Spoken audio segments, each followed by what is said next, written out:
영적 침체를 회복하라는 제목으로 오늘 말씀을 증거합니다. 21세기를 살아가면서 4차 산업혁명, 또 여러 가지로 문명이 발달한 시대에 살아가면서도 우리 인간의 가장 큰 문제 중에 하나가 바로 우울증이라는 연구 결과가 있습니다.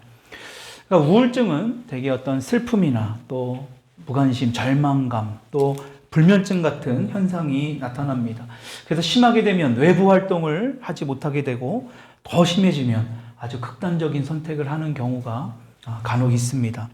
여러분, 그런데 이 우울증과 우울 증세는 완전히 다른 것입니다.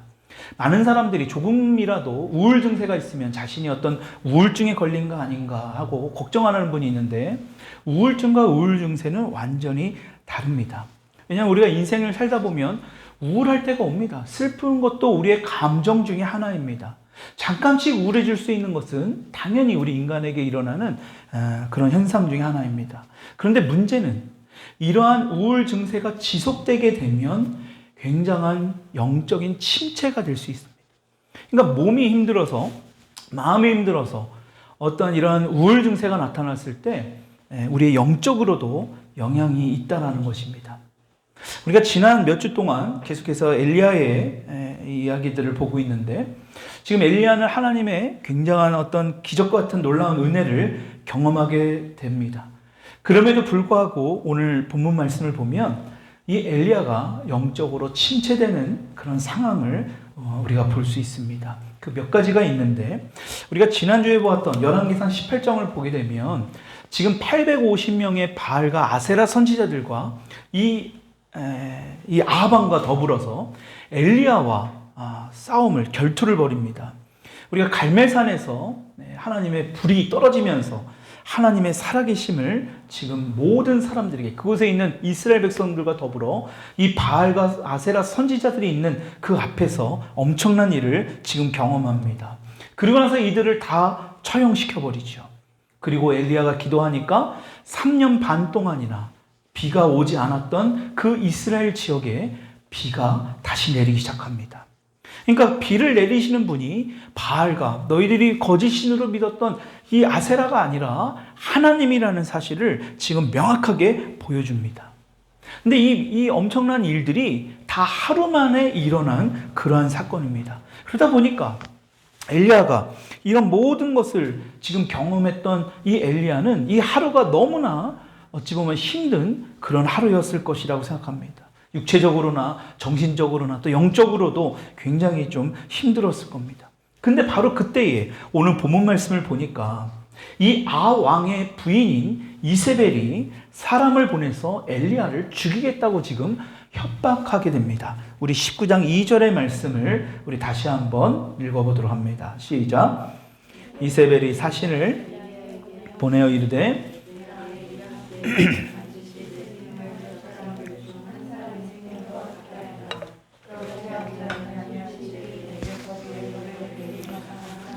지금 엘리야에게 사람을 보내서 지금 죽이겠다는 겁니다. 근데 문제는 이 이야기를 전해 들은 엘리야가 어떤 반응을 하는가?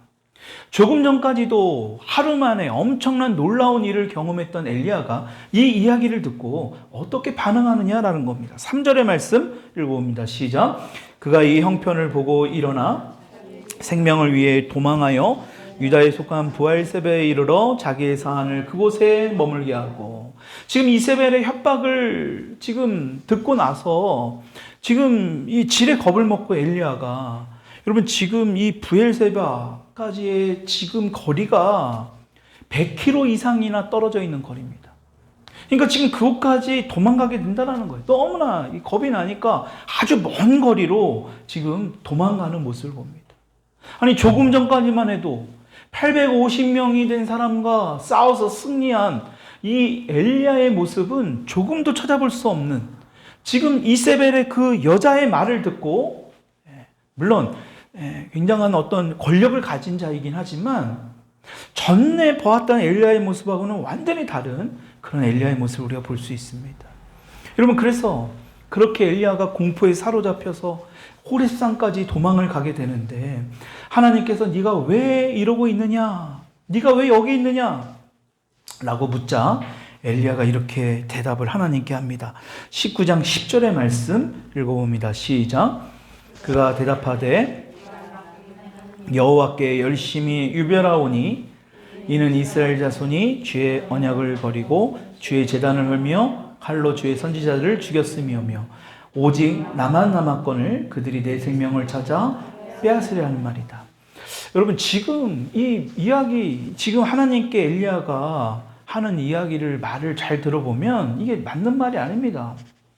여러분, 실제로 지금 이세벨이 엘리야를 진짜로 죽일 생각이었다면 아무도 모르게 그냥 군사 몇 명 보내서 엘리야를 죽여버릴 수도 있는 거 아닙니까?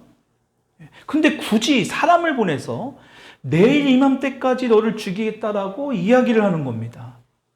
여러분, 이세벨은요 굉장히 교활하고 머리가 아주 영특한 여인이에요. 그러니까 지금 이 전에 일어났던 갈멜산에서 일어났던 일들을 너무나 잘 알고 있죠. 여러분, 지금 상황이 어떻습니까? 엘리야를 통해 이제 바알과 아세라가 가짜 신이라는 것을 이스라엘 백성들이 다 지켜보았습니다. 근데 진짜 하나님, 살아계신 하나님이 지금도 역사하고 계시다는 걸 지금 이스라엘 백성들이 직접 눈으로 보게 된 거예요.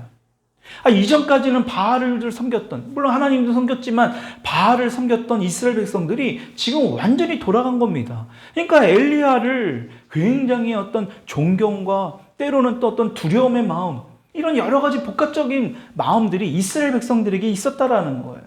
근데 만약에 지금 이세벨이 그러한 이 엘리야를 죽이게 되면 이스라엘 백성들이 지금 가만히 있을 수가 없는 겁니다. 아마 폭동이 일어날 거예요. 하나님이 또 가만히 두지 않을 거라는 것을 이세벨이 몰랐겠습니까? 하나님이 불을 내리셔가지고 지금 그 물을 갖다 끼얹었던 그 자리에 하나님의 불이 떨어졌는데, 그러한 기적 같은 일을 이세벨이 너무나 잘 알잖아요. 그러니까 이세벨이 지금 머리를 쓰고 있는 거예요. 실제로 죽이려고 했다면 그냥 조용히 가서 죽이면 되는데 그럴 수 있는 상황이 아니니까 지금 이세벨이요 협박하는 겁니다. 그러면 엘리야가 도망갈 거라는 걸 안 거예요. 여러분, 그렇게 되면 지금 상황은 완전히 또다시 역전이 됩니다. 왜냐? 지금 이세벨이 죽인다라는 그 소리 하나에 엘리야가 도망갔다는 소문이 나게 되면 이스라엘 백성들이 어떻게 생각하겠냐라는 거예요. 야, 참, 저 엘리야가 저렇게 기적을 행했어도 이 이세벨 앞에는 별 볼 일 없구나. 지금 이세벨은 그것을 지금 계획했던 겁니다. 그러니까요, 엘리야가 지금 여러 가지로 하루 종일 있었던 여러 일들을 통해서 몸도 힘들고 영적으로 힘들고 지금 침체되어 있는 상황이다 보니까 잘못된 지금 결정을 하게 되는 거예요. 도망간다라는 거예요. 근데 그뿐이 아닙니다. 도망갔는데 또 다른 어떤 실수를 하느냐? 19장 4절의 말씀을 같이 한번 읽어봅시다. 시작. 자기 자신은 광야로 들어가 자기가 죽기를 원하여 이르되 여호와여 넉넉하오니 지금 내 생명을 거두시옵소서. 나는 내 조상들보다, 여기 보면 여호와여 넉넉하오니, 여러분, 여호와여 넉넉하오니라는 이 말씀을 새번역 성경에는 주님 이제는 더 바랄 것이 없습니다, 이런 뜻이에요. 다시 말하면 자기는 지금 할 만큼 했다라는 거예요. 그러면서 자기가 지금 너무나 힘들어 있는 상황이다 보니까 자신을 지금 다른 어떤 믿음의 조상들과 비교합니다. 그러니까 다른 조상들과 비교했을 때 자기는 너무나 보잘것없는 그러한 존재라고 자신을 자책하는 거예요. 그러니까 모세와 비교하면서, 여호수아와 비교하면서, 어떤 사무엘과 비교하면서 자기는 너무나 부족한 그러한 존재다. 지금 영적으로 침체되어 있다 보니까요, 다른 사람들과 자신을 비교하는 그러한 실수를 지금 엘리야는 하게 되는 거예요. 남들과 비교하면 여러분 결과적으로 자신이 나았다라는 것을 찾기가 쉽지 않아요. 비교 대상은 나보다 더 나은 사람을 하게 되어 있으니까. 지금 엘리야가 바로 그런 상황입니다. 여러분, 또다시 엘리야가 영적 침체의 또 다른 원인 중에 하나가 자기 잘못도 아닌데 불필요하게 자신을 지나치게 자책하고 있다라는 거예요. 우리가 조금 전에도 읽었지만 엘리야가 호렙산에 이르러서 동굴에서 밤을 지낼 때 하나님께서 네가 여기 왜 있느냐? 네가 왜 여기 있느냐라는 질문에 엘리야가 이렇게 대답했잖아요. 10절에. 근데 그 말씀의 세번역 성경을 보게 되면 이렇게 말씀합니다. 앞에 띄워놓은 말씀 세번역으로 읽어봅시다. 시작. 나는 이제까지 주 만군의 하나님만 열정적으로 섬겼습니다. 주님과 맺은 언약을 버리고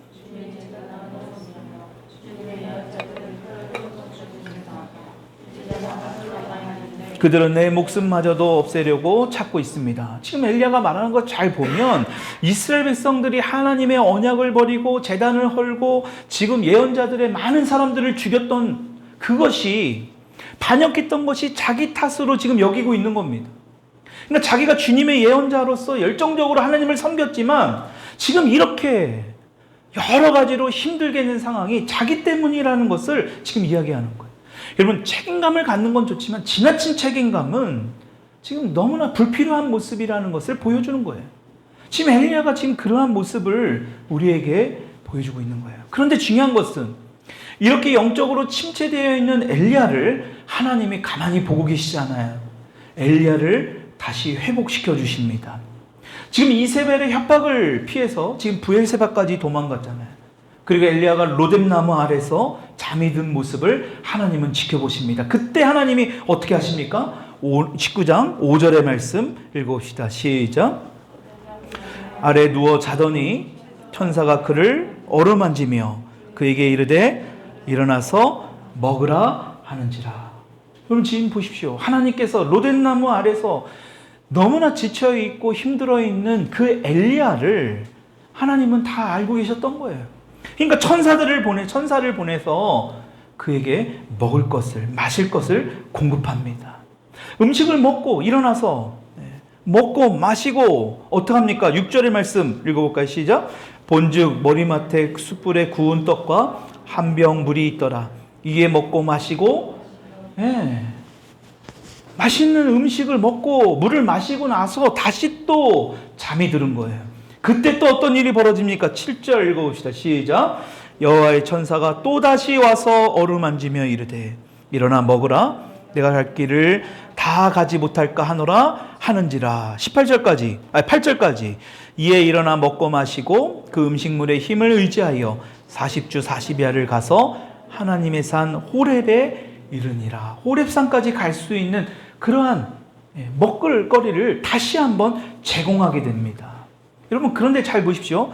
지금 5절과 7절의 말씀을 보게 되면 하나님께서 천사를 보냅니다. 그렇죠? 여호와의 천사를 보내요.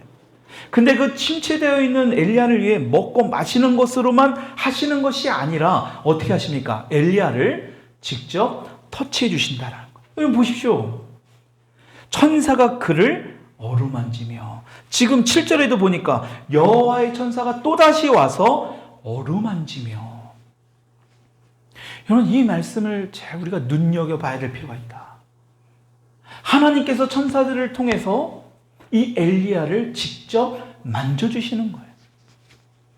여러분 하나님이 그냥 말씀으로만 우리를 회복시켜 주시는 것이 아니라 때로는 이런 천사들을 동원해서 직접 우리를 만져주신다라는 겁니다. 여러분 예수님도 실제로 이러한 일들을 우리에게 보여주시죠. 마가복음 10장 13절부터 말씀 한번 읽어봅시다. 시작.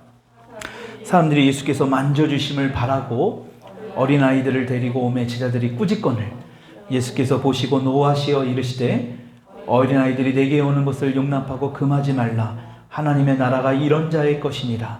내가 진실로 너희에게 이르노니 누구든지 하나님의 나라를 어린아이와 같이 받들지 않는 자는 결단코 그곳에 들어가지 못하리라 하시고 16절 그 어린아이들을 안고 그들 위에 안수하시고 축복하시니라. 여러분 어린아이가 그 당시에는요 인권 자체가 없었습니다. 어린아이에 대한 천하게 여겼단 말이죠. 우리나라 조선시대 때만 하더라도 사실 그랬죠. 우리나라도 여러분 이때도 마찬가지였습니다. 인권이라는 건 찾아볼 수 없는 그 어린아이들을 예수님께서 어떻게 하셨냐? 직접 안아주셨다라는 겁니다. 직접 만져주셨다. 지금 천사들을 통하여 엘리야를 만져주신 하나님처럼 지금 예수님도 그 어린아이들을 만져주시고 안수하신다라는 거예요. 여러분, 그러니까요, 안수기도 받고 어떤 말씀을 통해서 하나님의 임재 가운데 우리가 있는 것은 너무너무나 중요한 겁니다. 그러니까 하나님이 지금 엘리야에게 천사를 통하여 만져주셨다. 여러분, 이것은 굉장히 우리에게 주는 의미가 너무나 큰 겁니다. 영적으로 침체되어 있는 그를 하나님은 모른다 하지 않으시고 직접 만져주신다. 그러니까 하나님의 자녀들을 치유하는 방법 중에 하나가 바로 이러한 만져주심이에요. 기름 부으심을 통하여. 또 주의 종들을 통하여 안수하고, 여러분의 부모님들을 통하여 안수 기도를 받을 때, 몸에 터치하면서 여러분들의 기도를 받을 때, 여러분, 사람이 손을 만지지만 믿음으로 하나님께서 여러분들을 터치하여 주시고 만져주신다는 사실. 여러분, 지금 오늘 이 엘리야를 통해 우리에게 말씀하고 있다는 겁니다. 여러분, 그뿐만이 아니라 엘리야가 하나님께서 이러한 천사들을 통하여 터치함을 받고 난 다음 40일을 겁니다. 그렇죠? 40주 40야를 가서 호렙산에 도착하게 되죠. 그곳에 동굴에 밤을 지내고 아침에 일어나서 대화를 시작합니다, 하나님과. 그래서 엘리야, 너가 왜 여기 있느냐? 어찌하여 여기 있느냐? 그때에 이 자신의 답답한 마음을 엘리야가 이렇게 고백합니다. 우리가 조금 전에 읽었지만 10절의 말씀 다시 한번 읽어봅시다. 시작. 그가 대답하되 내가 만군의 하나님 여호와께서 열심히 유별하오니 이는 이스라엘 자손이 주의 언약을 버리고 칼로 주의 선지자를 죽었으며 오직 나만 남았거늘 그들이 내 생명을 찾아 뺏으리라. 여러분, 지금 이 보십시오. 지금 이야기하는 엘리야의 모습이 얼마나 답답하면 그대로 자신의 어떤 그런 답답한 마음을 하나님 앞에 고백하고 있잖아요. 자신의 감정을 그대로 쏟아냅니다. 그때 하나님이 어떻게 하십니까? 아무런 말씀도 하지 않아요. 이거에 대해서 항변하지 않습니다. 너가 한 말에 대해서 요목조목 잘못됐다라고 반박하지 않고 그냥 하나님은 그대로 들으세요. 엘리야를 야단치지도 않습니다. 그냥 기다려주시는 거예요. 여러분, 지금 보면 엘리야가 말하고 있는 어떤 자신의 상한 감정, 지금 힘들어 있는 감정의 상태를 그대로 하나님이 다 받아주고 계시다라는 것입니다. 그러니까 여러분, 영적으로 침체되었을 때 하나님은 우리의 감정을 토해낼 때, 고백할 때 하나님이 다 들어주신다라는 거예요. 여러분, 이것을 지금 엘리야를 통해서 우리에게 말씀하고 있다, 알려주고 계시다는 거예요. 여러분, 그리고 나서 하나님이 이제 엘리야가 새로운 어떤 영적인 체험을 할 수 있도록 엘리야를 만나주시죠. 우리 11절의 말씀 읽어봅시다. 시작. 여호와께서 이르시되 너는 나가서 여호와 앞에서 산에 서라 하시더니 여호와께서 지나가시는데 여호와 앞에 크고 강한 바람이 산을 가르고 바위를 부수나 바람 가운데 여호와께서 계시지 아니하며 바람 후에 지진이 있으나 지진 가운데도 여호와께서 계시지 아니하며 또 지진 후에 불이 있으나 불 가운데도 여호와께서 계시지 아니하더니 불 후에. 여러분, 이 말씀을 잘 보십시오. 11절과 12절의 말씀을 잘 보면 아주 특이한 현상이 일어납니다. 여러분, 지금 하나님께서 먼저 엘리야를 산에 세우십니다. 호렙산에 서게 하는 거예요. 여러분, 그럴 때에 하나님께서 그 산을 지나가신다고 성경은 말씀합니다. 여호와께서 지나가시는데 그때에 어떡합니까? 산을 가르고 바위를 부수는 엄청난 강한 바람이 일어납니다. 그렇죠? 크고 강한 바람이 산을 가르고 바위를 부수나. 여러분, 그런데 성경은 어떻게 말씀합니까? 바람 가운데 여호와께서 어떻게 하신다고요? 여호와께서 계셔요, 안 계셔요? 여호와께서 계시지 아니하다. 하나님이 그곳에 계시지 않는다는 거예요. 지금 보십시오. 산을 가르고 바위를 부술 정도라면 엄청나고 강력한 바람이 지금 불어닥친 겁니다. 여러분, 그때에 하나님이 그곳에 계시지 않는다는 거예요. 여러분, 그 다음에 또 어떤 일이 벌어집니까? 바람 후에 그 다음에 어때요? 지진이 있으나. 여러분, 지진 가운데 얼마 전에 지금 이번 주에도 지진이 일어났잖아요. 저쪽 전라북도 쪽에서. 그렇죠? 그래서 지금 수도권 쪽에서도 이 진동이 느껴질 정도로. 여러분, 엄청난 거리가 떨어져 있는데도 그 지진의 여파가 진동이 느껴질 정도인데요. 여러분, 지금 호렙산에 서 있는 그 엘리야 가운데 지진이 지금 일어난 겁니다. 근데 그 지진 가운데도 어떤 일이 벌어져요? 여호와께서 계시지 아니하였다. 그곳에도 하나님이 안 계셔요. 그 다음에 바람에도 지금 지진에도 안 계셨는데 또 다음에 보니까 또 지진 후에 불이 있으나 불 가운데도 여호와께서 계시지 않았다. 여러분, 바람이 불어도 엄청난 바람인 겁니다. 태풍과 같은 어떤 바람을 부술 정도니까요. 여러분, 그리고 나서 지진이 일어났는데도 그 후에 불이 일어났는데도 여러분, 좀 전에 하나님의 불이 엄청난 능력을 우리에게 보여줬잖아요. 그죠? 여러분, 그런 바알과 선지자들, 아세라 선지자들을 다 눌러서 이기는 엄청난 하나님의 불의 능력이에요. 여러분, 그런데도 그곳에서 여호와께서 계시지 않았다라는 겁니다. 근데 중요한 건 불 후에. 자, 불 후에 그 뒤에 뭐라고 써있는지 읽어봅시다. 시작. 세미한 소리가 있는지라. 바람에도 지진에도 불 가운데도 어찌 보면 이렇게 요란스럽게 하나님이 등장할 만하잖아요. 하나님이 이러신 분이다라는 것을 우리에게 보여줄 수 있잖아요. 여러분, 불도 있고 바람도 있고 지금 엄청난 어떤 그런 요란스러운 어떤 그런 곳에 있는 그런 상황에도 하나님이 나타나시지 계시지 않았다라는 거예요. 그런데 문제는 뭐냐? 세미한 소리가 있은 후에, 세미한 소리라는 것은 세번역 성경에 부드럽고 조용한 소리예요. 여러분, 그렇다면 부드럽고 조용한 소리는 집중해야만 들을 수 있습니다. 지금 제가 이렇게 이야기하는 소리를 여러분들이 집중하지 않으면 결코 제대로 이 이야기의 맥락을 들을 수 없어요. 여러분, 지금 하나님께서 말씀하시는 것이 무엇입니까? 세미한 소리가 있은 후에요. 조용하고 어찌 보면 집중해야만 들을 수 있는 그 소리 이후에 하나님의 임재하심을 지금 알게 돼요. 엘리야가 그때에 어떡합니까?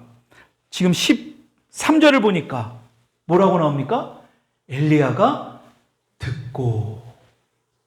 여러분, 이 말은 뭐예요? 이 전에는 여러분 지금 바람이, 지진이, 불이 있을 때는 하나님의 임재하심을 몰랐다라는 겁니다. 근데 이 세미한 소리, 다시 말하면 집중하며 나아갈 때에 그 조용하게 말씀하시는 그 음성을 들었고 나서 하나님이 그곳에 임재하고 계심을 지금 엘리야는 깨닫게 돼요. 그러니까 이 네 가지 현상이 일어났지만 그곳에 하나님은 계시지 아니었다. 자신이 생각할 때 어찌 보면 엘리야는요, 바람이 불 때 하나님이 지금 이제 임재하시는구나 기대했을지도 몰라요. 왜? 상식적으로 그렇게 나와야지 뭔가 하나님 같거든요. 얼마 전까지만 봐도 지진 같은 이런 일들이 일어나고 하나님의 불이 떨어졌을 때 하나님의 임재를 상징하는 그 불이 있을 때 하나님이 나타나실 거라고 엘리야는 기대했을 겁니다. 근데 그때 하나님이 나타나지 않았다라는 거예요. 3번이나 이것을 반복되는 것을 봅니다. 그때도 하나님이 나타나지 않는다는 것. 그럼에도 불구하고 세미한 음성, 세미한 소리 가운데 하나님께서 그 임재함을 이 엘리야는 알 수 있었다. 그러니까 집중해야 된다는 거예요. 그러니까 엘리야가 전혀 지금 생각하지 못했던 방식으로 자신을 찾아온 하나님을 지금 만나게 됩니다. 그리고 그분을 통해서 이제 하나님을 만났으니까요. 영적으로 침체되었던 엘리야가 이제 회복이 되는 것을 우리에게 보여주고 있어요. 그러니까 우리에게도 이것이 필요합니다. 하나님이 말씀하시는 그 세밀한 음성, 세밀한 소리, 여러분 그것은요 집중해야 합니다. 하나님의 말씀을 집중해야만 들을 수 있는 겁니다. 여러분 그렇게 영적으로 회복하고 나니까 이 엘리야에게 새로운 사명을 주시거든요. 그런데 문제는 뭐냐? 엘리야의 상태는 여전히 어떠한가? 14절의 말씀 다시 한번 읽어봅시다. 14절 시작.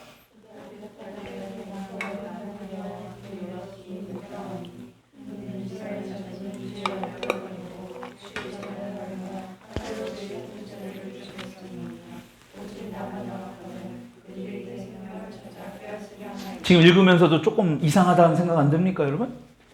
이 14절의 말씀이 지금 10절의 말씀과 똑같잖아요, 그렇죠? 토시 하나, 단어 하나 틀림없이 10절의 말씀과 똑같은 대답.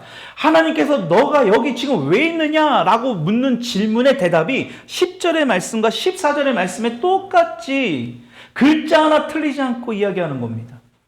9절에서 하나님께서 질문하는 것과 지금 13절에서 하나님의 질문하는 그 대답이 똑같다라는 거예요. 여러분, 이것은 무엇을 의미합니까? 여호와의 천사를 통해서 영적인 터치를 받고 지금 세미한 음성을 들었음에도 불구하고 여전히 엘리야의 생각은 다르지 않다라는 겁니다. 지금 자신이 여전히 예전과 같은 똑같은 생각을 지금 하고 있는 거 아닙니까? 10절에 어떤 그 대답과 14절에 그 대답이 지금 동일하잖아요. 그러니까 똑같은 자신의 바뀌지 않는 그 생각을 여전히 들고 있다는 것을 우리에게 얘기하는 거예요. 여러분, 그런데 중요한 건 이러한 엘리야의 모습인데 전혀 바뀌지 않은 엘리야임에도 불구하고 하나님께서 어떻게 하십니까? 15절 한번 읽어봅시다. 시작.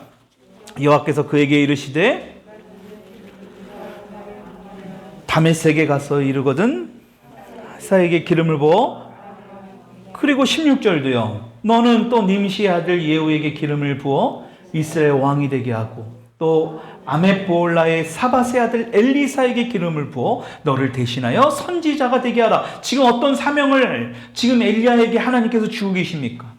여전히 변화되지 않았지만 하나님은 엘리야에게 하나님이 해야 할, 하나님께서 이 엘리야를 통하여 하실 그 미션을, 사명을 주십니다. 그게 뭐예요? 하사엘이라는 사람을 아람의 왕으로 세워라. 그리고 예후를 왕으로 이스라엘의 왕이 되게 하라. 그리고 우리가 너무나 잘 알고 있는 엘리야의 제자인 엘리사를 세워라. 이 세 가지의 일을 지금 엘리야에게 맡기는 거예요. 왜 하나님께서 지금 이런 새로운 사명을 주심에도 불구하고 엘리야는 여전히 지금 바뀌지 않잖아요, 생각이. 똑같은 대답을 하고 있는데 왜 이러한 사명을 주셨는가? 완벽해지지도 않는, 여러분, 우리가 간혹 그런 거 하잖아요. 내가 좀 더 신앙이 성장되면 그때 가서 할게요. 내가 조금 더 지나서 뭔가 내가 더 완벽해지면 할게요. 여러분, 쉽지 않습니다, 그렇게 말하면.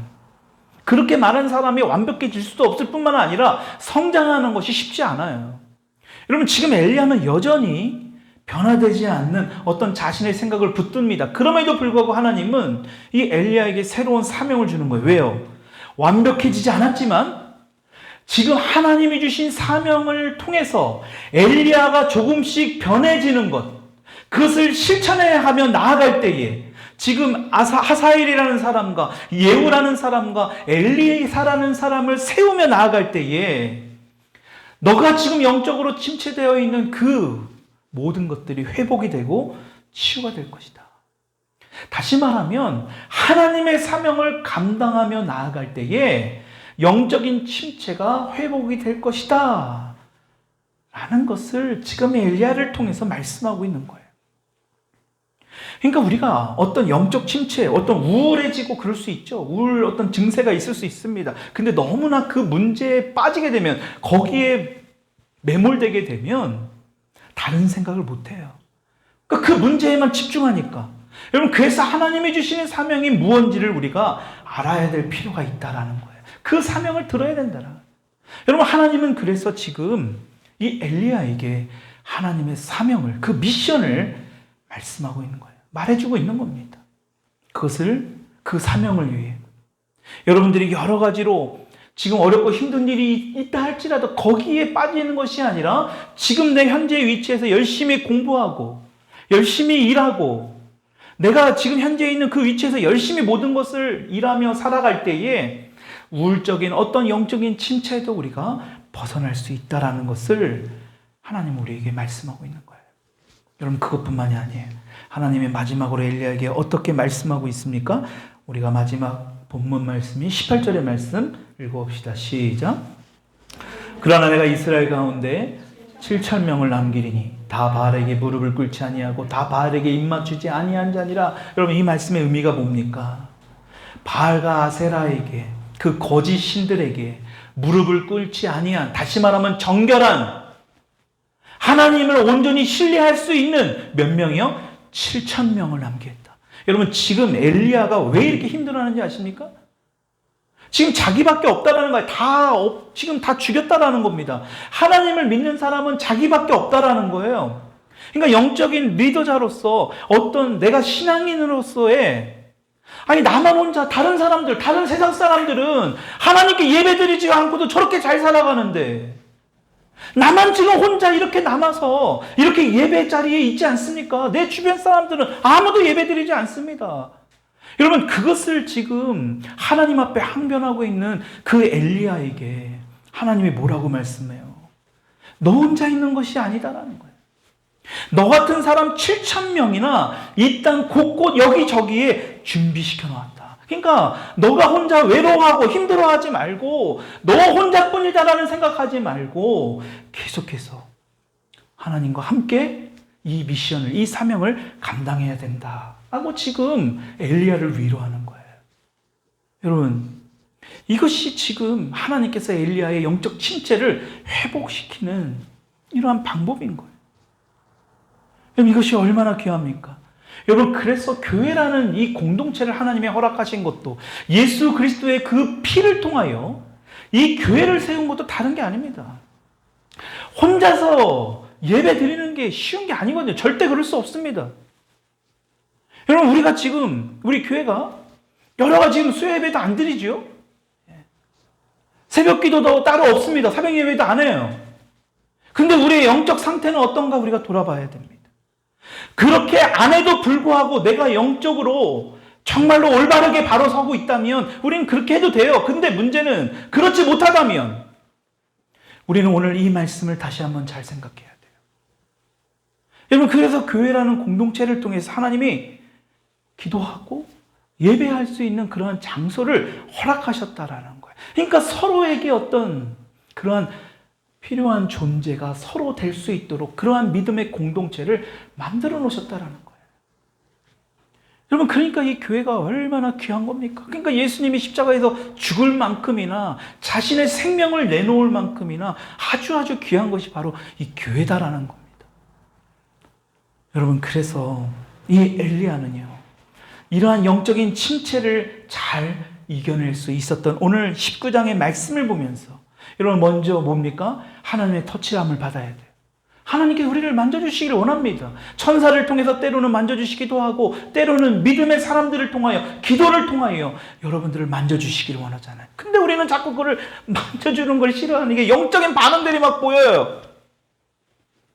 희한하지 않습니까 여러분? 왜 영적인 장소에서 그러한 반응들이 보여질까요? 평소에는 아무렇지도 않은데 어떤 영적인 장소에는 특이한 어떤 몸의 현상들이 일어납니다. 여러분 멀쩡히 눈을 뜨고 있었던 사람이 갑자기 기도하는데 졸아요. 여러분 10초 만에 졸 수 있을까요? 좀 전까지 멀쩡히 눈을 뜨고 있었는데 5초 만에? 3초 만에? 영적인 현상이에요. 하나님이 임재하시니까요 내 몸에서 그런 반응들이 보이는 거예요. 그러니까 하나님이요 엘리야에게 그 몸을 만져주신 겁니다. 그러니까 몸이 무익한 게 아닙니다. 그러니까 이단들은 우리 육신을 무익하다고 보거든요. 그러니까 예수님의 부활도 몸의 부활을 부인하는 겁니다. 여러분 천만에요. 영, 혼, 몸을 거룩히 지킬 것을 성경은 말씀하고 있습니다. 몸도 중요합니다. 그러니까 하나님의 터치함을 받아야 돼요. 그 다음에 어떻습니까? 우리의 감정을 하나님 앞에 꺼내놓는 것. 하나님이 그걸 다 받아주신다는 거예요. 다 들어주신다. 그리고 세밀한 음성, 세밀한 소리. 그때에 하나님은 우리에게 새로운 사명을 우리에게 주신다는 거예요. 완벽하진 않지만 그 사명을 통해서 우리가 점점 성숙해지고 변화되고 회복되어질 수 있기 때문에. 그러니까 여러분 제발 뭔가 완벽한 다음에 하려는 생각을 버리셔야 됩니다. 내가 어떤 일을 하기 전에 이거는요 영적인 것뿐만이 아니라 우리의 삶에서 전체적인 겁니다. 어떤 일을 하기 전에 뭔가 새로운 일을 하기 전에 이것이 정말 좋은 일이라면 일단 부딪혀 봐야 돼요. 나에게 뭔가 유익이 되고 도전해볼 만한 일이라면 과감하게 해봐야 되는 겁니다. 근데 해보지도 않고 내가 좀 더 준비해서 물론 준비할 수 있는 시간도 필요합니다. 근데요 준비만 하다 보면 실제로 그 일을 할 수 있는 일이 없어요. 때로는 실패할 수도 있고 실수할 수도 있죠. 여러분 그것을 통해서 다시 한번 우리가 성숙해지는 거예요. 여러분 그러니까 하나님께서 우리에게 주신 사명이 무엇인지를 우리는 명확히 알아야 돼요. 그럴 때에 하나님은 그 사명을 통해서 우리를 회복하시고 우리를 치유하기를 원하신다라는 거예요. 그래서 마지막으로 교회라는 이러한 공동체, 엘리야에게는 7,000명이나 너만 지금 하나님을 이렇게 잘 믿는 것이 아니라 나밖에 없다라고 지금 이야기하는 엘리야가 잘못되었다라는 사실. 7,000명이나 내가 이스라엘에 너와 함께 믿음의 사람들을 보내겠다. 함께 하겠다라는 거예요. 여러분, 그것을 오늘 하나님께서는 영적 침체를 경험하는 하나님의 자녀들에게 이러한 회복을 말씀하고 있다라는 거예요. 여러분, 이 시간 여러분들이 다시 한번 돌아보면서 혹시라도 내 어떤 영적인 침체를 경험하고 있다면, 오늘 엘리야와 같은 어떤 그러한 상황 가운데 놓여져 있다면, 여러분 보십시오. 엘리야는 하나님의 사람, 엄청난 일을 경험한 사람입니다. 죽음을 경험하지 않고 하나님이 바로 하나님 앞에 간 그러한 엘리야 아닙니까? 여러분, 그러한 사람도 이러한 영적 침체를 경험할 때가 있다라는 거예요. 그러니까 우리는요, 말할 것도 없는 거예요. 이러한 영적인 침체가 있다 할지라도 오늘 이 말씀을 다시 한번 기억하면서 하나님께서 우리에게 향한 하나님의 치유의 방식, 다시 말하면 우리의 침체를 회복시키시는 하나님을 바라보며 일주일 동안 살아갈 수 있는 저와 여러분들이 되기를 주님의 이름으로 축원합니다. 우리 같이 이 시간 기도하십시다.